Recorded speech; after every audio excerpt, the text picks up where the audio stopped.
8절에서 17절에 있는 말씀입니다. 다 찾으셔서 한 절씩 교독하겠습니다. 로마서 1장 8절에서 17절. 먼저 제가 읽습니다. 먼저 내가 예수 그리스도로 말미암아 너희 모든 사람에 관하여 내 하나님께 감사함은 너희 믿음이 온 세상에 전파됨이로다.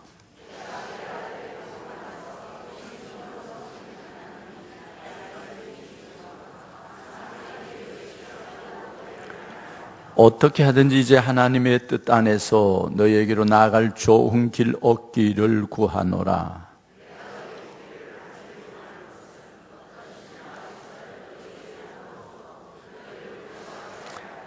이는 곧 내가 너희 가운데서 너희와 나의 믿음으로 말미암아 피차 안해함을 얻으려 함이라.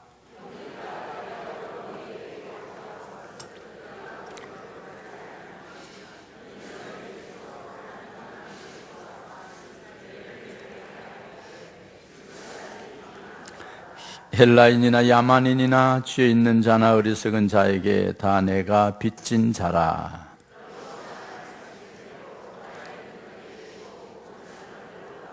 내가 복음을 부끄러워하지 아니하노니 이 복음은 모든 믿는 자에게 구원을 주시는 하나님의 능력이 됨이라. 먼저는 유대인에게요 그리고 헬라인에게로다.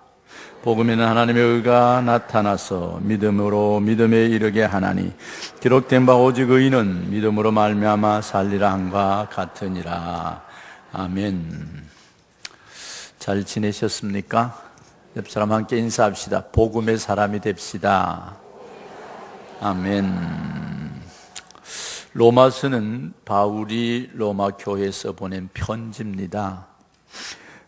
신약 성경에 바울이 편지를 많이 썼어요. 13권을 썼는데 특별히 바울이 쓴 이제 개인들에게 쓴 디모데 전후서, 디도서, 그 외에는 이제 교회들로 보냈어요. 근데 특별히 오늘 우리가 읽었던 로마서는 바울이 로마 교회에서 보냈는데 바울이 아직 이 교회 가보지 않았어요. 이 교회 제자들을 자기가 세우지 않았어요. 그런데도 바울이 복음을 들었을 때 로마를 가고 싶은 마음이 있었고 또 로마 교인들이 열심으로 하나님을 잘 섬긴다 소식을 듣고 로마 가기를 원했습니다. 그래서 바울의 마음이 지금 로마로 가고 싶은 그 마음이 어떤 마음인지 좀 하나씩 살펴보도록 합시다. 먼저 8절에 이렇게 말합니다. 8절 후반절에 너희 모든 사람에게 관하여 내 하나님께 감사함은 너희 믿음이 온 세상에 전파됨이라. 할렐루야. 바울 사도가 보는 시각과 눈이 달라요. 사람을 어떻게 보는가, 환경을 어떻게 보는가, 사물을 어떻게 보는가, 사람에 따라 다르지요. 마음의 상처가 많은 사람은 상처를 가지고 봐요. 마음에 감사가 많은 사람은 감사를 가지고 봐요. 오늘 바울은 어떻게 보셨어요? 감사하는 마음으로 보았다. 그렇게 말하고 있습니다. 어떤 게 감사했어요? 예수 그리스도로 말미암아 너희 모든 사람을 향해 내 하나님께 감사함. 예수 그리스도 때문에 사람들을 볼 때마다 예수 때문에 감사했는데 뭐가 감사하냐? 예수를 알고 예수를 믿는 사람들을 통해서 하나님의 나라가 확장되는 걸 보고 감사했다라고 말하고 있습니다. 정말 훌륭한 바울인 것 같습니다. 우리는 어떤 것 보고 감사해요? 우리의 감사는 자녀 잘 되는 것, 월급 올라가는 것, 승진하는 것, 건강한 것, 모든 온통 세속적인 것이, 온통 외부적인 것이죠. 근데 바울의 감사는 가슴 깊숙한 곳에 주님을 향한, 주님을 바라보는 그런 장점이 있습니다. 그래서 바울의 감사는 그들이 하나님을 섬기는 소식을 듣고도 가슴이 뛰었어요. 이번 명절에 예수 믿는 소식 듣고 가슴에 뛰는 축복이 있기를 바랍니다. 그래서 많은 사람들에게 칭찬했어요. 우리 아버지 주 예수 그리스도로부터 은혜와 평강이 너희 있기를 원하노라 인사를 마치놓고 그 다음에 하는 말이 예수 그리스도로 말미암아. 여러분 예수 때문에 감사하십니까? 오늘 예배하러 오신 것도 감사하십니까? 예수 아니면 오늘 여기 와 앉아 있을 수가 없어요. 예수님이 부르지 않으면 우리가 여기 있을 수 없어요. 그래서 가슴 속에 무엇을 품고 사느냐에 따라서 그 사람이 나타나는 사명이 달라요. 이런 말 있죠. 이조시대의 태조였던 이성계와 무학대사가 심시풀이 농담을 했어요. 그래 이성계가 무학대사 보고 당신 얼굴이 또 돼지 같소 그랬어요. 기분 좋았겠어요? 기분 나빴겠어요? 농담도 기분 나쁜 농담하면 안 돼요. 그러니까 무학대사가 임금님은 또 부처님 같이 생겼습니다. 그러니까 이성계가 깜짝 놀랐어요. 여보, 농담을 그리 하면 내가 다음 농담을 할 수 없잖아. 그러니까 그가 뭐라 했느냐면은 태조가 무학대사가 이렇게 말했어요. 태조임금에게. 임금님, 누구나 자기 마음속에 돼지 같은 마음이 있으면 남이 돼지같이 보이고 자기 속에 부처 같은 마음이 있으면 부처처럼 보입니다. 옆 사람에게 뭐래? 대금 무슨 마음이 계시오? 자, 따라합시다. 우리는 예수 마음이 있습니다. 할렐루야. 예수 마음이 있기를 바랍니다. 마태복음 7장 1절과 2절에 보면 비판을 받지 아니하라 그는 비판하지 말라. 너희 비판하는 그 비판으로 너희가 비판을 받을 것이요 너희 헤아리는 그 헤아림으로 너희가 헤아림을 받을 것이니라 라고 말씀하고 있어요. 비판하는 사람, 내 안에 비판이 있으면 비판하게 된다는 거예요. 내 안에 불평이 있으면 불평하게 된다는 거예요. 문제는 내가 무엇을 품고 사느냐. 바울은 지금 예수 그리스도로 말미암아, 내가 예수 그리스도로 말미암아, 이게 얼마나 풍성한지 몰라요. 세상에 아무리 힘들어도 예수 그리스도로 말미암으면 감사가 넘칩니다. 그래서 환경 탓하지 마시고 사람 탓하지 마시고 세상 탓하지 마시고 예수 그리스도로 무장하는 은혜가 있기를 바랍니다. 그 다음에 두 번째 보면은 바울은 기도가 달라요. 기도가 9절에 이렇게 말해요. 내가 그의 아들의 복음 안에서 내 심령으로 섬기는 하나님이 나의 증인이 되겠으니와 항상 내 기도에 쉬지 않고 너희를 말하며. 여러분, 기도가 달랐어요. 기도가 어떤 기도였어요? 항상 쉬지 않고 하는 기도. 어떤 기도? 너희를 말한다. 너희를 말한다. 참 우리가 세상을 살아가면서 그 안에 풍성한 은혜가 있는 사람들은 수많은 사람들을 위하여 기도해 주는 사람입니다. 어떤 사람은 민족과 나라와 열방을 가슴에 품고 기도하는 사람이 있어요. 나라를 품고 기도하는 사람들도 있어요. 어떤 사람은 이 민족을 위해서 주구장창 이 우리나라를 위해 기도하는 사람이 있어요. 어떤 사람은 이웃 형제 자매들을 위해서 기도하는 사람이 있어요. 바울은 오늘 로마에 있는 교인들을 가슴에 품고 그의 아들의 복음 안에서 내 심령으로 섬기는 하나님이 나의 증인이 되는데 내가 너희들을 위하여 항상 기도한다 그랬어요. 여러분, 기도하는 분들 계시지요? 누가 있어요? 우리 교회에서는 VIP 3명에서 5명 품고 늘 기도하라. 기도하시지요? 그 중에 이런 사람이 있어요. 멀리 있는 사람도 있고 오늘 만날 수 있는 사람. 멀리 있는 사람은 누구예요? 안 믿는 부모님, 또 안 믿는 형제, 또 안 믿는 친구, 이런 사람이 있어요. 이번 명절에는 우리 당회에서가 무슨 주일로 지키기로 했느냐 하면은 고향 방문의 주일로 지키기로 했어요. 그 무슨 말인지 아세요? 다 고향 가라는 거예요. 우리 교회 안 나와도 돼요. 그 다음 주일은 다 고향 가셔서 고향 방문의 주일을 지키고 그 대신 크게서 가족과 함께 예배하고 반드시 해야 될 일이 있다면 오늘부터 기도하세요. 지금까지 기도하셨지만은 안 믿는 가족들, 안 믿는 형제들, 안 믿는 또 우리 고향 소꿉친구들, 그들에게 이번에 복음 전하시기를 바랍니다. 아멘을 이래 안 하면은 고향 가셔서 복음 전하시기 바랍니다. 그러면 오늘부터 기도하시고 오늘부터 선물 뭐 줄까 그것도 생각하시고 헌금도 준비해놨다가 시골 교회 가서 헌금도 하시고 찬송도 준비해놨다가 가서 특송도 한번 하시고 그래서 고향 방문주일로 지킵니다. 우리 교회는 뭐 하냐? 주일학교하고 다 연합 예배를 드릴 거예요. 다 가고 없으면 나 혼자라도 드려. 그러니까 안 가시는 분은 또 고향 방문주일이다 이래갖고 다른 데 엉뚱한 데 가지 마시고 안 가시는 분들은 본교회 오시고. 바울의 심정에는 자기가 기도하는 교회, 로마를 향하여 기도하는 그 마음이 간절했어요. 어떻게 해요? 항상 내 기도가 쉬지 않고 너희를 위함이라. 그래서 그리스도인의 풍성함은 다른 사람을 위해서 기도해 주는 은혜가 있기를 바랍니다. 우리 목자들이 그래요. 목자가 딱 되고 나서는 새벽기도 나와요. 목사님 새벽기도 오신다. 목사님 목자 되고 나니까 기도하는 못 견디겠어요. 옛날에는 자기 아이 기도하고 자기 가정 기도하고 자기 사업 기도했던 사람들이 목자를 딱 맡고 나니까 이제는 목원들을 향해 기도하는, 하나님 우리 목장의 목원 지켜주세요. 우리 목장의 그 믿음 없는 사람 지켜주세요. 그 남편 안 나오는데 지켜주세요. 눈물을 흘린 기도가 있는 겁니다. 이게 뭐냐면 성숙한 신앙이지요. 하나님의 은혜를 품고 사는 사람들이지요. 이런 사람들을 행해서 하나님의 나라가 확장되는 것을 믿습니까? 하나님의 나라가 확장되는 거예요. 그래서 여러분 한번 손 꼽아봐요. 나는 누구를 위해서 기도하는가? 제가 새벽 강단에 와서 기도할 때 이제 요람을 넘겨가면서 기도하면 아이들 이름까지 다 기도하면 한 40분에서 45분 걸려요. 빨리 기도할 때. 어떤 때는 기도하다가 더덕 걸리면 이제 못 넘어가고 그 사람을 위해서 기도하는 거예요. 형제와 자매와 이웃을 위해서 기도해 주는 축복이 있기를 바랍니다. 그래서 여러분들이 저를 위해서 기도해 주시고 저도 여러분을 위해 기도하시고 우리 목자를 위해 기도하시고 목자는 목원들을 위해 기도하시고 또 우리 이웃에 안 믿는 사람들 위해 기도하시고 이 민족을 위해서도 기도하시고 하나님의 나라의 영적인 큰 인물들은 기도하는 사람이었다라고 말씀하셨습니다. 이제 바울이 한 걸음 더 나가서 감사하고 기도하는 데만 그치는 것이 아니라 그의 마음가짐이 풍성했습니다. 우리 14절을 같이 한번 읽어봅시다. 시작. 헬라인이나 야만인이나 지혜 있는 자나 어리석은 자에게 다 내가 빚진 자라. 할렐루야.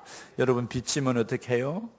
죽기 아니면 살기로 갚아야 돼요. 부도 내면 안 돼요. 그리스도인들은 부도 내는 거 하지 마세요. 하나님 저는 부도 절대 안 낼 수 없습니다. 꼭 다 갚고 영광스럽게 다시는 빚지지 않게 해주십시오. 이런 기도 하시기를 바랍니다. 근데 바울은 무슨 빚이 졌다고요? 헬라인, 야만인, 지혜자, 어리석은 자 이걸 다 통틀으면 모든 사람에게 하나님을 알지 못하는 사람들에게 내가 복음을 전할 빚을 졌다. 할렐루야. 이런 심정입니다. 여러분 사람들이 두 가지 마음을 가지고 산대요. 하나는 채권자의 마음을 가지고 산다는 거예요. 그럼 다른 사람들에게 늘 채권을 받으려고 하는 사람이 있고 다른 한 사람은 채무자의 마음, 빚진 자의 마음.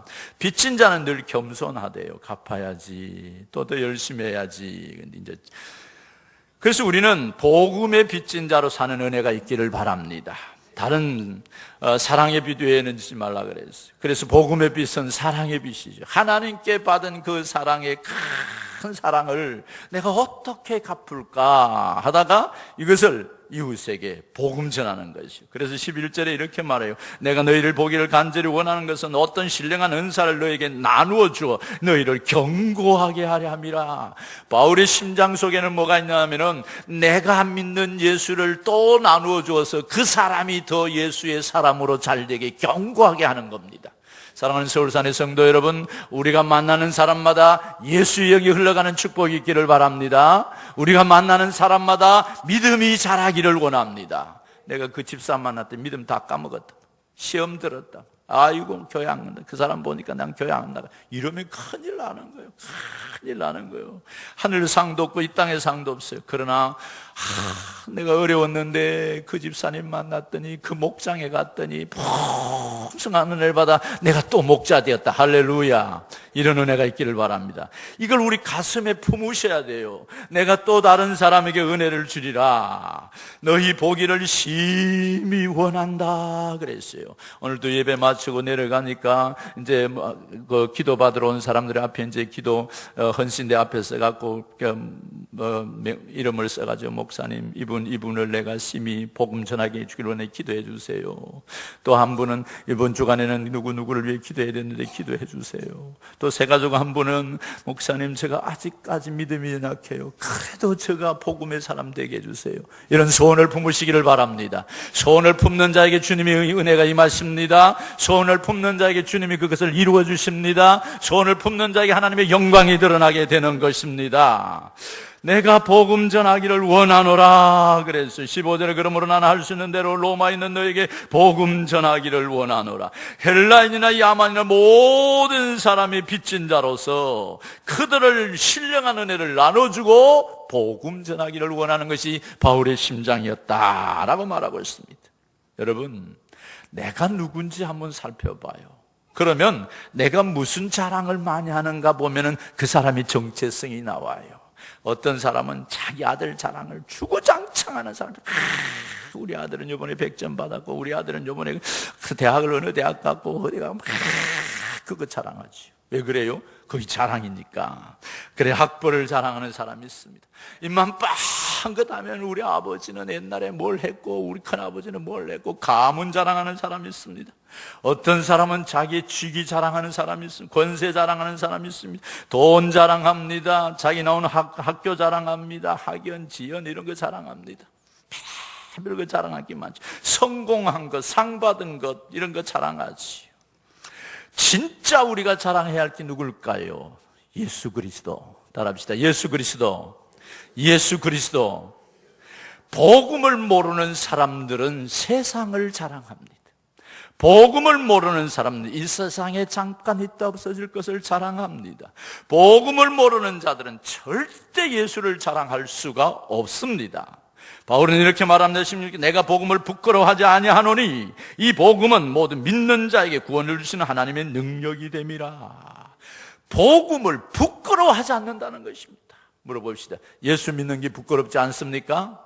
아멘. 복음을 부끄러워하지 하지 말아야 됩니다. 왜요? 복음은 능력이라고 말하고 있습니다. 복음은 능력입니다. 우리가 예수를 믿었어요. 소극적으로는 예수를 믿어 구원받았습니다. 근데 거기만 멈추면 안 돼요. 우리가 능력 있는 그리스도로 삶의 축복이 있기를 바랍니다. 내게 하나님이 주신 놀라운 온 땅 우주를 누구도 바꿀 수 없는 복음이 우리 속에 들어왔어요. 예수 그리스도가 우리 속에 들어왔어요. 그러면 우리는 세상을 향해 능력 있는 그리스도인으로 사셔야 합니다. 의롭게 사시고 하나님의 백성으로 살아가야 됩니다. 복음은 어떻게 보면 자랑할 것이 별로 없어요. 외형적으로 드러난 것이 없으니까. 내가 예수를 믿어 돈을 많이 벌었으면 그것을 이제 돈 많이 버는 것을 예수 믿어 버렸다 이렇게 자랑할 텐데, 예수를 20년, 30년 믿었는데 아직 돈을 못 벌였어. 자랑할 게 없다는 거예요. 자식들도 잘 될 줄 알았는데 이번에 대학도 떨어졌어. 자랑할 게 없어요. 사업을 시작했는데 그냥 점점 안 돼. 자랑할 게 없어요. 그런 것, 외형적으로 뭔가 나타나야 주님이 도와주셔서 잘 됐다 하고 외형적인 걸 자랑할 텐데 없으니까 오히려 예수 믿는 걸 부끄럽게 사는 사람들이 있다는 거예요. 그러나 그것이 아니에요. 내 속에 그리스도가 계신 게 은혜라는 것입니다. 우리 속에 예수 그리스도가 있는 것이 하나님의 은혜라는 것입니다. 대부분 사람들은 자기가 필요한 것 주면 좋아해요. 그래서 사람들 누구하고 친구냐 하는 걸 굉장히 좋아하죠. 제가 우리 아는 목사님 집에 또 갔더니 자기 집 앞에 TV 다이 밑에 요만한 액자가 하나 있더라고. 저 가족 사진을 왜 저기다 놔뒀나고 지나가면서 쓱 봤는데 내가 아는 사람이 하나 보이는 거예요. 딱 봤더니 누구냐? 김영삼 대통령이었어요. 그분하고 사진 찍었다는 거지요. 그때는 어떻게 해야 돼요? 하고 깜짝 놀래줘야 돼요. 내가 그냥 지나가면 욕먹을 대통령이잖아. 그렇게 어떻게 대통령하고 찍었어? 물었더니 이분이 우리예요. 먼 친척이에요. 그래서 내가 언제 친척 집에 갔다가 그분이 친한 친척이 그때 사진 찍혔어요. 내가 빨리 딱 찍었죠. 그래 딱 신주단지 모시듯이 모시는 거예요. 근데 그 집에 와서 그 소리 안 하면 상식이 없는 사람이에요. 그랬더니 입이 만큼 찢어졌어요. 왜 그럴까요? 대통령하고 찍었다는 거예요. 대통령. 어마어마하잖아요. 우리가 청소년 집회를 1년에 한 번씩 둥지에서 하지 않습니까? 틴즈 페스티벌. 그러면 한 울산에서 청소년들이 많이 올 때는 7천, 8천, 많이 올 때는 10,000명까지 왔어요. 이제 서울에서 게스트를 모셔옵니다. 아주 유명한 게스트들을 모셔오지요. 그러면요, 그 사인 받으려고 줄을 서요. 그러고 사진 하나 찍어 놓으면 이놈을 가지고 막 학교고 막 집에 베기고 때려 붙여가지고 막 늘 그 이야기 하는 거예요. 이 사람하고 사진 찍었다고. 그게 자랑이에요. 왜 그럴까요? 세상 사람들은 온통 이런 것까지 자랑하고 살지요. 그러나 바울은 지금 어떤 거요? 헬라인이나 야만인이나 지혜 있는 자나 어리석은 자가 내가 빚졌는데 그들에게 복음을 전해 주어야 그들에게 예수를 전해주어야, 그들의 하나님 나라의 십자가의 원리를 전해주어야 인생이 바뀌고 삶이 바뀐다는 겁니다. 사랑하는 성도 여러분, 예수가 들어가면 우리의 인생이 바뀐다는 걸 믿으시기를 바랍니다. 예수가 들어가면 우리의 삶의 풍요로움이 바뀐다는 것입니다. 우리가 한번 생각해 봐요. 내가 복음을 부끄러워하고 있는지, 진짜 하나님이 오늘 또 나와 함께 계심을 믿습니까? 나의 모든 일거수일투족을 보고 계심을 믿습니까? 내가 가는 곳에 구원 주신 그 하나님은 구원만 주실 뿐 아니라 임마누엘의 하나님이에요. 나와 함께하는 거예요. 나와 동행하는 거예요. 우리의 삶의 전부를 보고 계시고 함께하신 그 하나님이에요. 그 하나님의 존재 앞에 산다면, 그 하나님을 진실로 믿고 산다면 인생 최고의 행복이고 기쁜 것이 예수 그리스도와 함께 더불어 사는 것인데, 우리의 생애에 가장 가치 있는 일이 예수 그리스도와 함께 사는 것인데, 그래서 예수는 헬라인이나 야만이나 지혜 있는 자나 지혜 없는 자나 가난한 자나 부한 자나 병든 자나 건강한 자나 누구에게든지 그리스도만 들어가면 인생이 바뀌는 거예요. 나라가 달라지는 거예요. 민족이 달라지고 가문이 달라져요. 보통 사람들은 십자가에 달린 예수님이 무능하게 보여, 힘없어 보여요. 그저 맞아 죽었다. 어떤 분이 그랬나, 예수가 젊은 예수, 나 그럴 줄 알았다. 그 사람 머리 풀고 다니더니 맞아 죽을 줄 알았어. 이랬다는 거예요. 어쩌면 보잘것없이 죽은 것 같아요. 그분이 철학을 한 것도 아니고, 많은 문학을 한 것도 아니고, 어떤 유명한 대학을 나온 것도 아니고, 훌륭한 가문에서 태어난 것도 아니고, 정치적으로나 명예적으로나 사회적으로 뛰어난 것도 아니었어요. 오직 그분은 하나님의 나라 복음을 전했고, 그분의 오신 목적은 나 같은 죄인을 위하여 영원히 죽으시고 나를 구원하시고 십자가에 달려 죽으심으로 말미암아 우리를 새 생명을 주시고 하나님과 나와의 관계를 회복해 주시는 십자가의 사랑을 공급해 주신 분이에요. 어쩌면 세상적으로 자랑할 것이 없지만은, 그러나 그분의 그 사랑과 그분의 은혜와 하나님의 크신 은혜를 알기 시작하면, 복음의 깊이를 생각하고 복음이 나를 변화시킨 걸 생각하고 오늘 또 주님과 나와의 동행하는 그 축복을 생각한다라면 우리는 예수를 말해야 합니다. 우리는 예수를 전해야 합니다. 진짜 복음을 알고 진짜 복음을 체험한 사람이라면 그 어떤 것도 복음하고 바꿀 수가 없는 것입니다. 복음 속에 하나님의 사랑이 있습니다. 바다를 먹물 삼고 하늘을 두루마리 삼아도 그 사랑 닿기로 갈 수 없다고 찬양했지 않습니까? 왜 그럴까요? 바울은 복음을 알았습니다. 복음을 알고 난 다음에는 자기의 모든 것들을 배설물처럼 버렸다. 그의 학문, 그의 가문, 그가 살아왔던 배경, 모든 정치, 경제, 사회, 명예, 권세 다 복음 외에는 배설물처럼 버리고 내가 그리스도를 위하여 살든지 죽든지 먹든지 마시든지 그리스도만 전하겠다고 말씀하고 있습니다. 복음은 내면을 상세히 들어보셔야 합니다. 복음 속에 깊이 들어가셔야 합니다. 그 속에 뭐가 있습니까? 하나님의 능력이 있습니다. 하나님의 약속이 있습니다. 하나님의 놀라운 진리가 그 속에 있다라는 것입니다. 그래서 17절에 이렇게 말합니다. 복음에는 하나님의 의가 나타나서 믿음으로 믿음에 이르게 하나니 기록된 바 오직 의인은 믿음으로 말미암아 살리라. 우리는 원래 의롭지 않은 사람입니다. 어떤 분이 이렇게 물어요. 목사님, 목사가 이러이러한 죄를 지었다면 목사가 맞습니까? 안 맞습니까? 여러분, 맞습니까? 안 맞습니까? 목사는 그럼 놔두고, 그러면 옆에 있는 사람이 우리 남편이 이러이러한 죄를 지어서 집사가 맞아요? 안 맞아요? 우리는 전적 무능한 사람이에요. 죄를 지을 수밖에 없어요. 그래서 예수님이 가늠한 여인을 데리고 왔을 때 돌로 치라 할 때 죄 없는 자가 돌로 치라라고 말씀하시고 그 다음에 땅에 글을 쓰시고 난 다음에 가서 다시는 죄를 전치 마라. 내가 용서해 주노라. 우리는 넘어지고 깨지는 사람이에요. 다 넘어지고 깨져. 그럼에도 불구하고 주님이 우리를 너희들은 예수 믿어 구원받아 죄 없다 선포해 주셨어요. 할렐루야. 죄 없다라고만 선포해 주신 게 아니고 의롭게 사는 사람이라고 말씀해 주시지요. 그래서 하나님이 우리에게 의를 덧입혀 주셨어요. 복음은 죄 용서받은 것으로만 끝나면 안 돼요. 거기만 머물고 있으면 교리적 구원이에요. 하나님의 의가 온전히 드러나는 것은 하나님의 은혜를 감격하고 그 은혜를 우리 가슴에 품고 그가 우리와 함께 하셨던 것을 날마다 간증하고 날마다 증거하는 의로운 삶이 풍성하시기를 바랍니다. 살인 강도를 죄 없다라고 용서해 주었어요. 근데 이 강도가 집에 나가서 가만히 생각해 보니까 그 은혜를 잃어버리고 또 강도짓을 한다면 용서해 준 사람이 얼마나 마음이 아프겠어요? 십자가의 예수 그리스도가 우리 죄를 위해 죽으심으로 우리가 그를 받아들이면 우리가 죄 용서함을 받았어요. 용서함 받음으로 천국 가는 것만 누리고 산다라면 안 된다는 거예요. 안타깝게도 많은 그리스도인들이 용서를 받고 모든 죄 사함을 받은 걸 알지만 그 다음에 의롭게 살아가는 삶을 살지 않는다는 거예요. 하나님은 우리 죄를 용서하신 것이 우리를 변하여 새 사람 되게 하신 것이었습니다.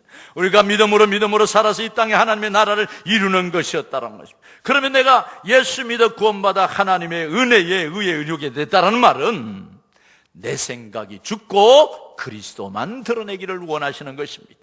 그래서 구원받은 조건은 딱 하나, 모든 믿는 자에게 하나님이 믿는 자에게 구원을 주신다고 약속하셨어요. 그러면 믿을 때 어떻게 하냐? 내 생각을 믿으면 안 돼요.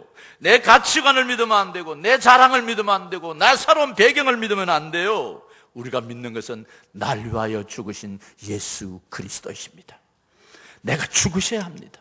내 죄를 죽으셔야 합니다. 자기의 생각과 자기의 지식과 자기의 경험을 믿으면 안 돼요. 세상의 말이나 언론이나 세상의 신문이나 세상에 다 돌아다니는 그런 사상을 믿으면 안 돼요. 다만 믿어야 할 것은 내가 죄인인 것을 믿고 내가 십자가 앞에 죽으셔야 돼요. 그리고 살아계신 주님을 영접하는 것이지. 그것이 복음의 능력이에요. 그래서 하나님의 아들 예수 그리스도가 우리 주인인 것을 믿으시기를 바랍니다. 그분이 날 구원하신 것을 믿으시기를 바랍니다. 그분이 구원하실 뿐만 아니라 우리 속에 오셔서 임마누엘 하셔서 우리와 함께 하신 것을 믿으시기를 바랍니다. 복음 속에는 하나님의 구원이 있어요. 죽음의 병에서 건져주듯이 죄에서 건져주셨어요. 모든 아버지 하나님 세상의 악조건에서 건져주듯이 하나님이 건져주셨어요. 진짜 믿는 사람은 그러면 어떻게 구원의 능력을 드러내며 살아갈까? 어떻게 바울처럼 복음을 전하기를 원하고 복음을 부끄러워하지 않고 자나깨나 너희를 말하며 너희를 쉬지 않고 기도하며 복음을 전하는 이유가 어디서 왔을까요? 우리가 세상을 살다 보면 화가 날 때가 많아요. 유혹받을 때 많아요. 성질 날 때 많아요. 살고 싶지 않을 때도 있어요. 그래서 성질대로 할 때 많지요. 그럴 때 어떻게 이겨요? 그때 예수 그리스도를 찾으시기를 바랍니다. 화가 날 때 주님을 부르십시오. 은혜가 안 될 때 주님을 부르십시오. 로마 교인들이 그렇게 로마에서 수많은 박해를 하고 지하 카타콤에 들어가서 고난을 당하면서 상병령을 견뎠던 이유는 그들이 능력이 대단하고 그들이 기술이 있고 그들이 성품이 좋아서 한 것이 아니에요. 힘이 들 때마다 주는 그리스도십니다. 오 마이 로드, 당신 나의 주는 당신입니다. 주님만 부르셨어요. 매일매일 주님을 바라보는 거예요. 그래서 내가 복음을 부끄러워하지 아니하는 이 복음 모든 믿는 자에게 하나님이 구원을 주시는 능력이라 그랬어요. 그것이 유대인과 헬라인들, 이방인들은 다 버린 자들인 줄 알았는데 예수 그리스도가 오므로 유대인만 구원받는 게 아니고 모든 사람이 다 구원받는 능력이 거기 있었어요. 그래서 우리는 어떻게 살아야 돼요? 믿음으로 구원받는 믿음의 사람들이 살아가는 것은 날마다 그분을 전파하는 겁니다. 예수를 전하는 겁니다. 예수를 자랑하는 것입니다. 모든 삶이 주님으로부터 왔다고 고백하는 그 순간 우리는 풍성한 삶을 살아갈 수 있습니다. 사랑하는 성도 여러분, 십자가 앞에 나오는 것입니다. 그래서 날마다 주님을 사랑하는 것입니다.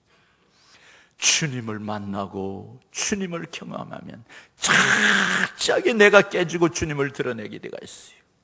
울산대학교 법대 교수인 이정훈 교수가 이런 말을 했습니다. 자기가 종교를 박해하는 법을 만들었어요.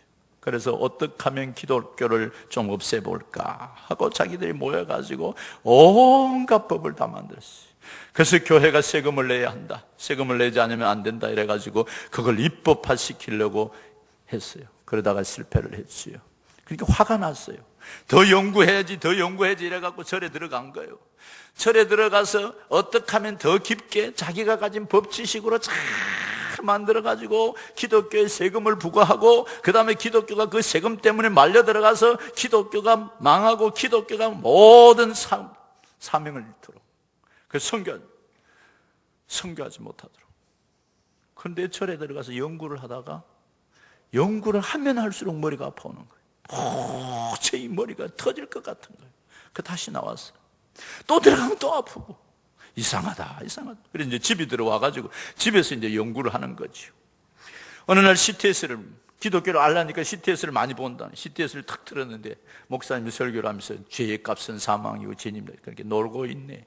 니나 잘해라. 이제 욕을 해가면서 듣는 거예요. 그런데 놀고 있네. 니나 잘해라 하는데 입이 딱 꼬꾸라진 거예요. 해가 돌아가 버린 거예요. 그리고 그 자리에 쓰러졌어요. 쓰러져가지고 사경을 헤맸다는 거예요. 사경을. 근데 그 사경을 헤매는 속에 예수가 나타난 거예요. 할렐루야. 예수를 만나가 보니까 자기들은 자기들끼리 모여가지고 민주화 운동을 하고 사회 법을 만들고 이래가지고 그래가 대단한 의인인 것처럼 살았는데 예수를 만나고 나니까 자기 죄인 중에 죄인이요 개수 중에 개수를 알았다. 3일 동안 뒹굴고 고난을 당하다가 예수 만나고 완전 사람이 바뀌었어요. 그리고 이제 전국 교회 다니면서 요즘 간증을 많이 해요. 우리 교회도 이제 한번 모셔올까 싶은데 그러면서 하는 말이 기독교를 없애려고 하는 수많은 무리들이 있습니다. 교회를 잘 세우기를 바랍니다. 그래서 뭐가 생기냐 하면은 교회에 정관을 꼭 만드십시오. 그래서 정관을 만들라는 거예요. 그래서 총회가 만들고 노회가 만들고 우리들에게 내려보내면서 만들었다. 그가 하는 말이 이런 말을 해요. 교회를 죽이려는 수많은 무리들이 있습니다. 그러나 복음으로 깨어 있으십시오. 그가 이런 이야기를. 내가 예수를 만났는데 어떻게 가만히 있을 수 있느냐. 수많은 핍박을 받으면서 다니면서 예수 증거합니다. 예수 자랑합니다. 예수 말씀 전합니다. 그러면서 그가 하는 말이 내가 십자가 앞에 죽으면 죄인인 것을 철저히 알게 되고 예수만 전하게 됩니다 라고 말합니다. 우리가 진짜 주님을 만나면 내가 죄인인 것을 알게 됩니다. 진짜 주님을 만나면 죄인인 나를 의롭다고 말씀해 주시고 우리를 통해서 복음의 사명자로 서게 하시는 것입니다.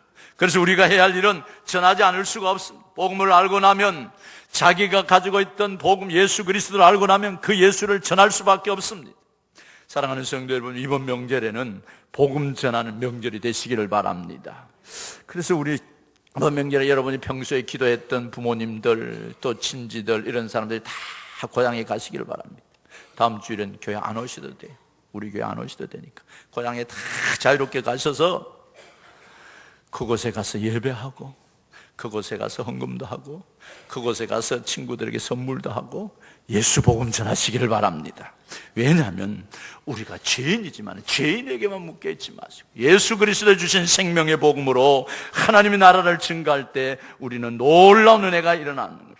단순한 교리로만 믿지 마시고 복음의 능력으로 믿으시기를 바랍니다. 하나님의 의가 드러나시기를 바랍니다. 그래서 우리의 삶 속에 예수를 드러내고 예수를 자랑하기 시작하고 예수를 위해 기도하기 시작할 때 그 사람을 통해서 로마가 복음화되었습니다.